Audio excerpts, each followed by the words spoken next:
क्यों हुआ भगवान श्री राम और हनुमान जी के बीच युद्ध। तो आइए जानते हैं दोस्तों, भगवान श्री राम के भक्त हनुमान जी के बारे में तो आप सभी जानते ही हैं और यह भी जानते हैं कि श्री राम हनुमान जी के हृदय में वास करते हैं। तो दोस्तों, ऐसा क्या हुआ कि भगवान श्री राम को करना पड़ा हनुमान जी से युद्ध। तो आइए जानते हैं दोस्तों, इस कथा का वर्णन रामायण में मिलता है। तो आइए जानते हैं दोस्तों, एक बार की बात है, सभी संतों की सभा का आयोजन हुआ था। तभी राजा सुकंत भी उसी सभा में सभी संतों का आशीर्वाद लेने जा रहे थे। तभी रास्ते में उन्हें देवर्षि नारद मिले। राजा सुकंत ने उन्हें प्रणाम किया। तभी देवर्षि नारद आशीर्वाद देते हुए यात्रा का प्रयोजन पूछने लगे। तभी राजा सुकंत ने संतों के सभा के आयोजन की बात बताई। तभी नारद जी ने कहा, जिस सभा में जा रहे हो उसमें सभी संतों को प्रणाम भी करना, किंतु विश्वामित्र को प्रणाम मत करना। इस पर राजा सुकंत ने पूछा कि यह तो उचित नहीं होगा प्रभु। तब श्री नारद जी ने कहा कि तुम भी राजा हो, वह भी पहले राजा ही थे, अब संत हो गए हैं, इसलिए विश्वामित्र को प्रणाम नहीं करना। तभी राजा सुकंत ने भी ठीक वैसा ही किया। राजा सुकंत ने सभा में सभी को प्रणाम किया, किंतु विश्वामित्र को प्रणाम नहीं किया। विश्वामित्र को इस बात पर बहुत क्रोध आया। तभी सभा के समाप्त होते ही विश्वामित्र जी ने श्री राम से मिलने पहुंच गए थे। वहां पहुंचकर उन्होंने बताया कि उनका अपमान हुआ है। तभी राम जी ने पूछा कि गुरुदेव क्या हुआ है। तभी विश्वामित्र जी ने कहा कि मेरा अपमान हुआ है। राम जी ने पूछा कि किसने किया है। तब विश्वामित्र जी ने कहा कि जानकर क्या करोगे। इस पर श्री राम जी ने कहा, गुरुजी, आपके चरणों की सौगंध लेकर प्रतिज्ञा करता हूँ, जो सिर आपके चरणों में नहीं झुका है उसे काट दिया जाएगा। कल सुबह तक मैं उसका वध कर दूंगा। श्री राम की इस सौगंध का जैसे ही राजा सुकंत को पता चला, वह घबरा गए और नारद मुनि को ढूंढने लगे। काफी देर तक वह परेशान रहे, लेकिन नारद मुनि नहीं मिल रहे थे।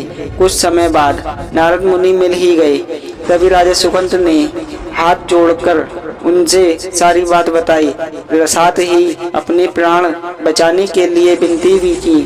तभी नारद जी ने उन्हें माता अंजनी की शरण में जाने को कहा, सलाह दी और यह भी कहा कि अगर उन्होंने बचाने का वचन दे दिया तुम जरूर बच जाओगे। तभी राजा सुकंत माता अंजनी की शरण में गए और उनसे अपने प्राणों की रक्षा के लिए प्रार्थना करने लगे। इस पर माता अंजनी ने कहा, चिंता मत करो, तुम मेरी शरण में हो, तुम्हें कोई भी नहीं मार सकता। शाम ढलने के बाद जब हनुमान जी माता अंजनी के पास पहुँचे तो उन्होंने सारी बात बताई, लेकिन सुकंत को बुलाने से पहले पवन सुत से सौगंध लेने को कहा। तब श्री हनुमान जी ने कहा कि वह श्री राम के चरणों की सौगंध लेते हैं, वह सुकंत के प्राणों की रक्षा करेंगे। तभी माता अंजनी ने राजा को बुलाया। हनुमान जी ने पूछा कि तुम्हें कौन मारना चाहता है। तब सुकंत जी ने बताया कि श्री राम उन्हें मारना चाहते हैं। इतना सुनते ही माता अंजनी और हनुमान हैरान हो गए। हनुमान जी ने राजा सुकंत को उनकी राजधानी में छोड़ा और श्री राम के दरबार में पहुंच गए। वहां पहुंचकर उन्होंने राम जी से पूछा कि वह कहां जा रहे हैं। तब श्री राम ने बताया कि वह राजा सुकंत का वध करने जा रहे हैं। तब हनुमान जी ने कहा, प्रभु उसे मत मारिए। तब राम जी ने कहा कि मैं तो अपने गुरु की सौगंध ले चुका हूँ, अब पीछे नहीं हट सकता। हनुमान जी ने कहा, प्रभु मैंने उसके प्राणों की रक्षा के लिए आपके चरणों की सौगंध ले ली है।